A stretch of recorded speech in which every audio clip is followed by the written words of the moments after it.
بسم اللہ الرحمن الرحیم الحمد للہ رب العالمین والصلاة والسلام علی رسولہ الکریم اما بعد۔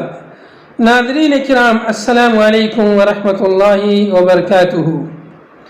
میں آپ کی خدمت میں نعمت المنان مجموع فتاوی فضیلت الدکتور فضل الرحمن المدنی رحمہ اللہ سے ایک اہم مسئلہ لے کر حاضر ہوا۔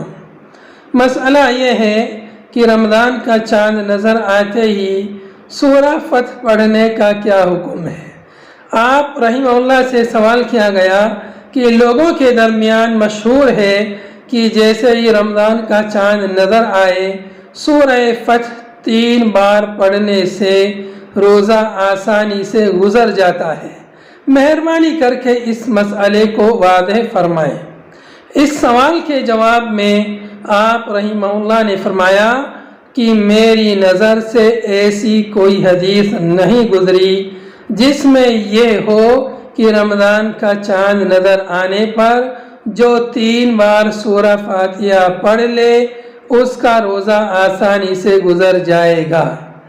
البتہ الدر المنثور جلد نمبر 7 صفحہ نمبر 512 میں ہے کہ یزید بن ہارون کہتے تھے کہ میں نے مسعودی کو یہ کہتے ہوئے سنا ہے کہ مجھے یہ بات پہنچی ہے کہ جس نے رمضان کی پہلی رات میں اِنَّا فَتَحْنَا لَكَ فَتْحًا مُبِينًا نفل نماز میں پڑھا وہ اس سال حفظ و امان میں رہے گا۔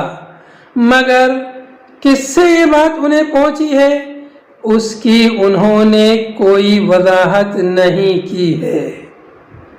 یہ آپ نے اس سوال کا جواب دیا، اس سے معلوم ہوا کہ رمضان کے شروع میں سورہ فتح پڑھنے کی یہ فضیلت ثابت نہیں ہے۔